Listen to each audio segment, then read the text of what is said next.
अस्सलाम वालेकुम। मैं हूं हुमायूं कामरान और आप देख रहे हैं हमारा यूट्यूब चैनल स्टार्स विदेश के।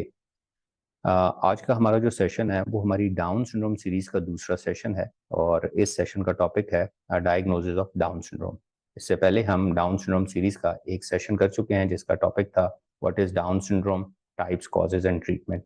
इफ एनीवन इज इंटरेस्टेड तो हमारी वीडियो रिकॉर्डिंग की डिस्क्रिप्शन में तमाम प्लेलिस्ट के लिंक हैं। उसमें से डाउन सिंड्रोम सीरीज का जो प्लेलिस्ट है वहाँ पे आपको वो सेशन मिल जाएगा।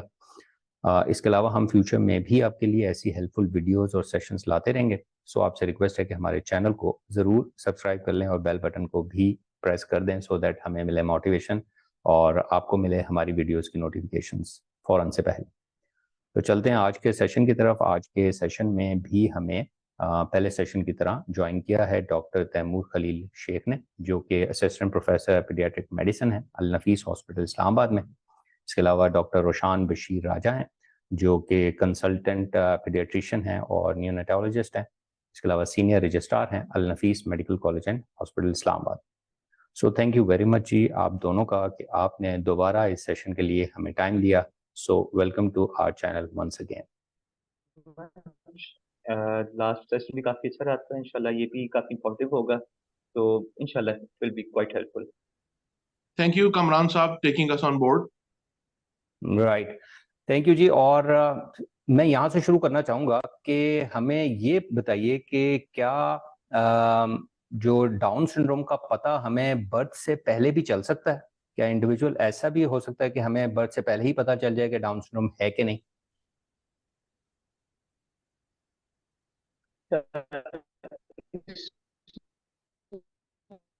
ना कुछ टेस्ट होते हैं, स्क्रीनिंग कहते हैं। डायग्नोसिस तब बनता है जब आपके पास कोई साइन सिम्टम्स आ गए हैं, आपके पास कोई जो है ना फीचर्स हैं एक पेशेंट में, उसके बाद आप टेस्ट करते हैं और आपने जो है ना तब डायग्नोस कर लिया कि इसको ये बीमारी है। तो डायग्नोसिस होता है आपके पास जब फीचर्स आ जाए।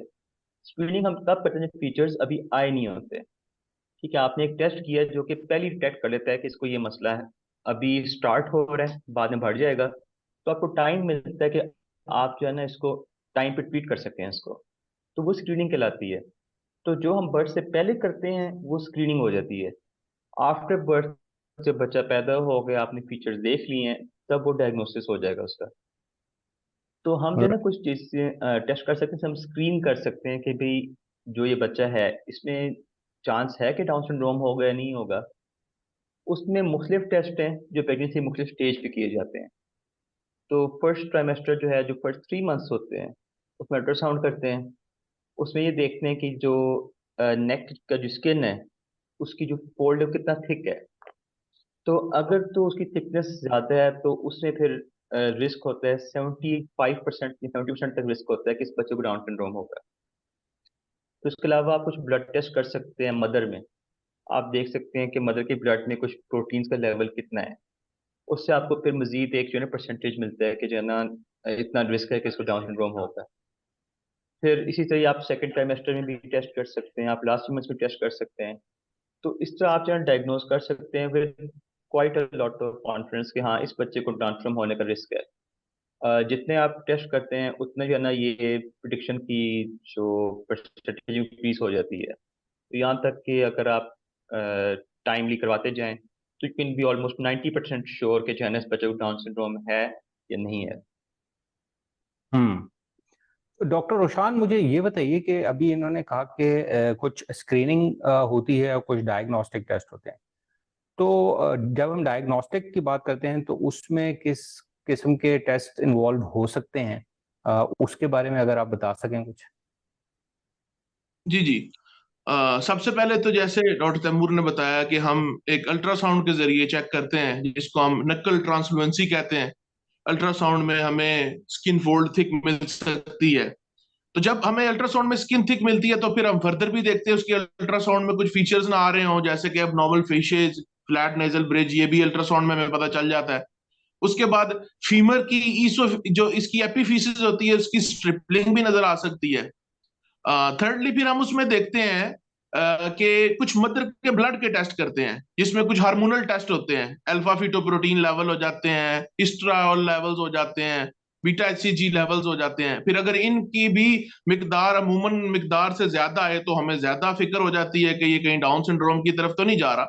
फिर कुछ डायग्नोस्टिक टेस्ट होते हैं जिसमें हम कुछ नमूने लेते हैं, जैसे कि हम क्रोनिस विनरस सैंपलिंग करते हैं, मदर से प्लेसेंटा के सैंपल लेते हैं, या हम उसमें से जो बेबी की एम्ब्लाइकल कॉर्ड होती है उसके अंदर से हम सैंपल लेते हैं। तो उसमें भी हमें कुछ चीजें का पता चल जाता है। लेकिन ऐसा है कि जो डायग्नोस्टिक टेस्ट हैं जो कि माँ के पेट से किए जाते हैं, जिसमें हम उसके प्लेसेंटा का टुकड़ा लेते हैं या एम्ब्लाइकल से हम ब्लड लेते हैं, उसमें फिर कुछ रिस्क होते हैं मिसकैरेजेस के, जो कि 2% to 5% है। इसमें मैं एक चीज ऐड करना चाहूंगा कि जो आपकी वेस्टर्न कंट्रीज हैं उसमें एक बड़ी इंटरेस्टिंग चीज उन्होंने वो डिटेक्ट की है। जो मदर का ब्लड होता है ना, अगर आप उसका डीएनए लें और माँ का डीएनए आप सारा देखें, उसमें 15% जो डीएनए है ना, वो उस बेबी का जो माँ के पेट में है। तो अब जो नई चीज वो ये की है कि वो मदर का ब्लड लेते हैं, उसका डीएनए जो है ना वो सारा सैंपल करते हैं, फिर वाइस्टेट करते हैं कि इस ब्लड में से मदर का डीएनए कौन सा है और फीटस का डीएनए कौन सा है, और चेक कर सकते हैं विद ऑलमोस्ट 100% सर्टेनिटी कि इस बच्चे को डाउन सिंड्रोम है या नहीं है, या और कौन सी बीमारी है इसको। हमारे यहाँ ये नहीं हो रहा है, काफी टेक्निकल काम है, मुश्किल काम है। जीन मैपिंग करना, मतलब आप एक डीएनए देखें, काफी मुश्किल काम है, मगर ये वेस्ट में कुछ जगहों पे हो रहा है ये। उसमें बीबी को रिस्क कोई नहीं है, और आपका रिजल्ट जो है ना वो काफी अच्छा है। हम्म। अच्छा, एक चीज और मैंने किसी लेक्चर में सुनी जो कि मैं यहाँ पे पूछना चाहूंगा आपसे कि किसी जगह पे उन्होंने after the birth of the individual with down उन्होंने उसका ब्लड टेस्ट किया। तो मैं ये सोच रहा था कि ब्लड टेस्ट उन्होंने किया, ब्लड टेस्ट की जरूरत क्या थी जब उनको सामने रहा है कि उसको डाउन सिंड्रोम है। तो मुझे ये समझाइए कि उसको ब्लड टेस्ट कराने की क्या जरूरत है।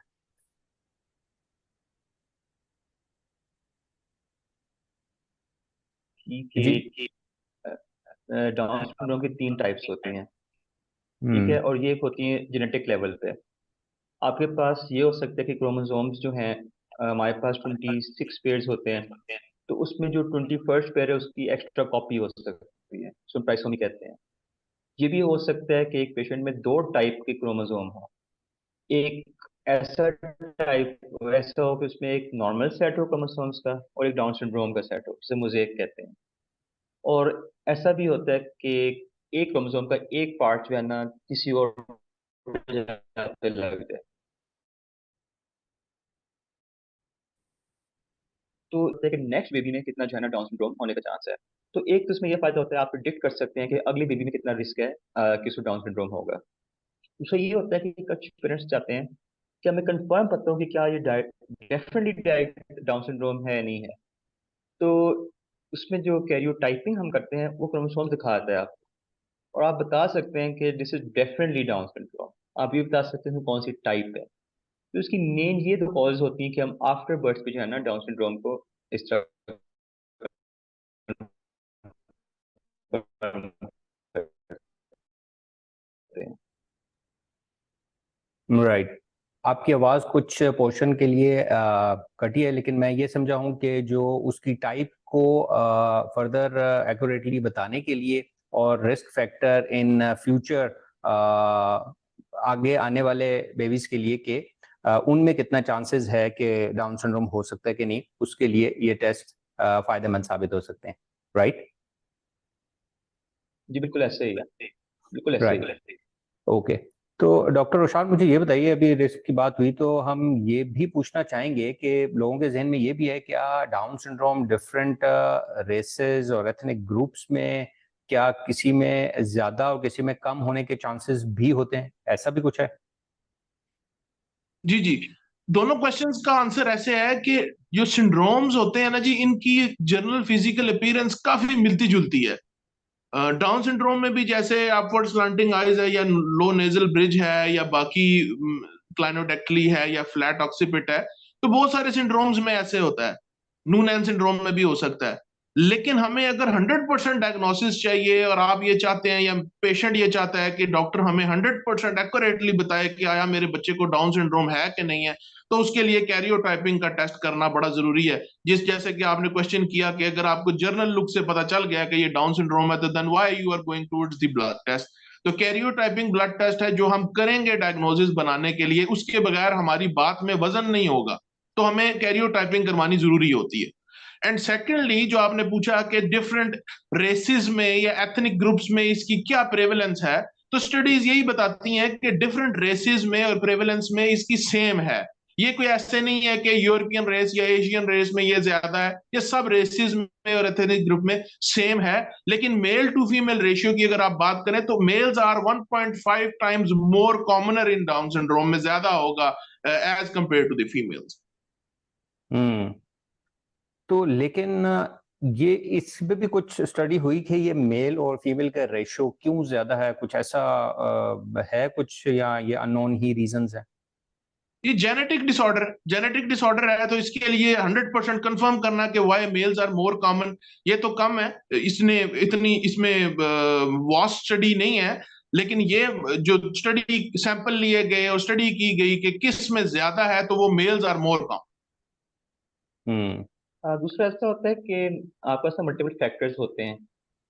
अगर आप 1 लाख लेते हैं डाउन सिंड्रोम के पेशेंट्स, और आप देखते हैं कि जी इसमें जो है ना मेजोरिटी मेल्स हैं, तो ये पिक करना कि एग्जैक्टली क्या कॉज थी कि क्यों इसमें मेल्स आते हैं, तो फिर आपको ना सारा बैकग्राउंड देखना पड़ेगा उसका। शायद आपको पेरेंट्स की जीन्स देखनी पड़े, शायद आपको उसी बैक से आना पड़े, तो ये बहुत एक्सटेंसिव काम है।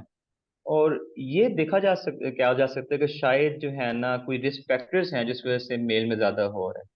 मगर आइसोलेट करने में बहुत टाइम लग जाता है और कभी कभी नहीं भी पता चलता कि भी मेल्स में क्यों ज्यादा हो रहे हैं। तो हम्म।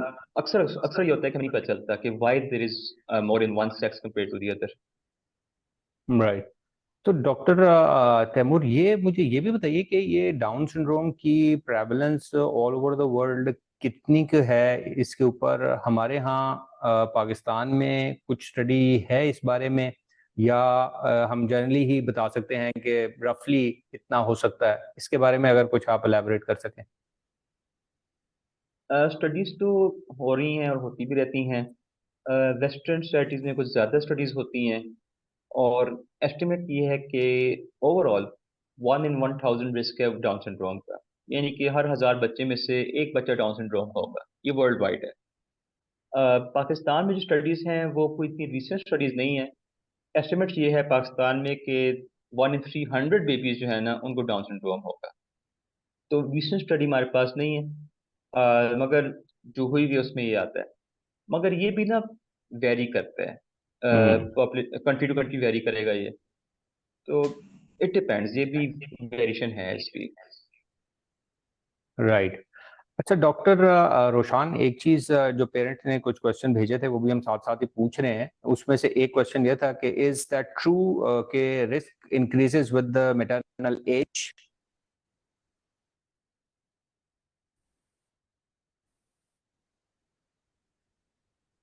जो लिस्ट है डाउन सिंड्रोम की वो 6 मिलियन है, और सबसे ज्यादा केसेस जो इस टाइम रिपोर्ट हो चुके हैं वो आयरलैंड में रिपोर्ट हो चुके हैं। पाकिस्तान में जैसे डॉक्टर तैमूर ने बात की कि 300 बर्थ्स अगर होंगी, लाइव बर्थ्स होंगी, तो उसमें 1 चांस है कि एक डाउन सिंड्रोम का बच्चा होगा। सेकेंडली मैटरनल एज में ऐसे है कि अगर कोई मदर 28 years ओल्ड है, तो उसमें चांस ये है कि 1250 बर्थ में से एक बर्थ जो होगी वो डाउन सिंड्रोम की होगी। अगर 30 years की एज है तो 1000 में से एक बर्थ होगी। अगर वो 35 years की है तो 700 में से एक बर्थ होगी। अगर 40 years की है तो 400 में से एक बर्थ होगी। ये डिफरेंट स्टडीज हैं जिसकी डिफरेंट फिगर्स हैं, मोर और लेस ये सेम ही है।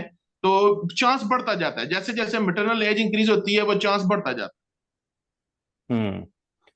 और एक और क्वेश्चन हमसे पूछा गया है, मैं डॉक्टर तैमूर से चाहूंगा कि is Down syndrome an inherited problem? अब इनहेरिटेड से अगर आप ये पूछ रहे हैं ना कि क्या ये जीन्स में ऐसा है या जो है ना मतलब कोई फैमिली में चीज रन करती है, तो इसमें जो ना जो इसका बैकग्राउंड है तो क्रोमोसोमल, ठीक है, आपकी जीन्स के साथ जो है डीएनए के साथ इसका लिंक है। कभी कभी कॉज मिल भी जाती है, ठीक है, सेम मटरनल के साथ रिस्क होता है, कभी कभी कॉज नहीं भी मिलती। और जैसे मेंशन किया था, कभी ऐसा भी होता है कि फैमिली हिस्ट्री में एक है, तो पॉसिबल है कि जो है ना इन द पास्ट शायद एक बच्चा जो है ना उसकी अर्ली डेथ हो गई थी। इन द पास्ट पाकिस्तान में टेक्नोलॉजी नहीं थी, एक्सेस नहीं था हेल्थ केयर को इतना।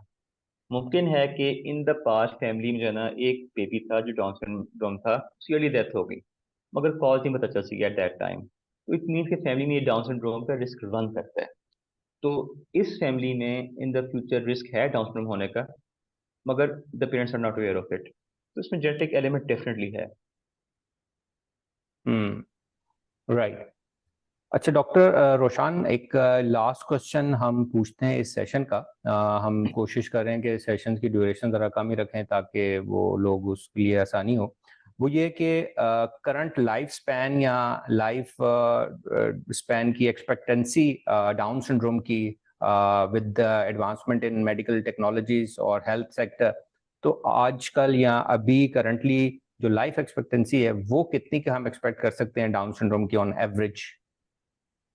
पहले तो लाइफ एक्सपेक्टेंसी इसकी 12 to 15 ईयर्स की थी, क्योंकि लोगों को इसके बारे में अवेयरनेस नहीं थी। इसके साथ जो कोमॉर्बिड कंडीशन या एसोसिएटेड फैक्टर्स हैं, कार्डिक इश्यूज हैं, मेंटल इश्यूज हैं, या बाकी इंटेस्टाइनल इश्यूज हैं, या कोई हार्मोनल इश्यूज हैं, उसके बारे में लोगों को पता नहीं होता था।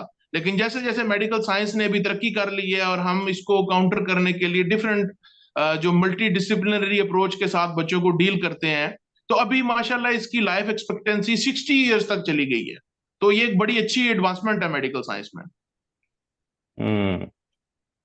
राइट।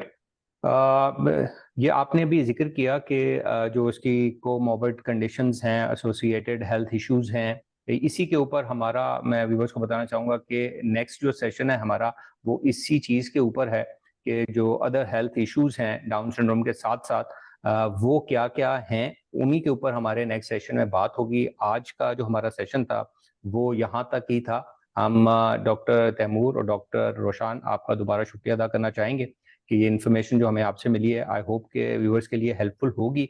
और नेक्स्ट सेशन में हम इंशाल्लाह उन हेल्थ इश्यूज और प्रॉब्लम्स पे डिस्कस करेंगे जो कि आपने थोड़ा सा उस पर रोशनी डाली है, हम उसको डिटेल से अगले सेशन में डिस्कस करेंगे। So thank you very much once again for to both of you.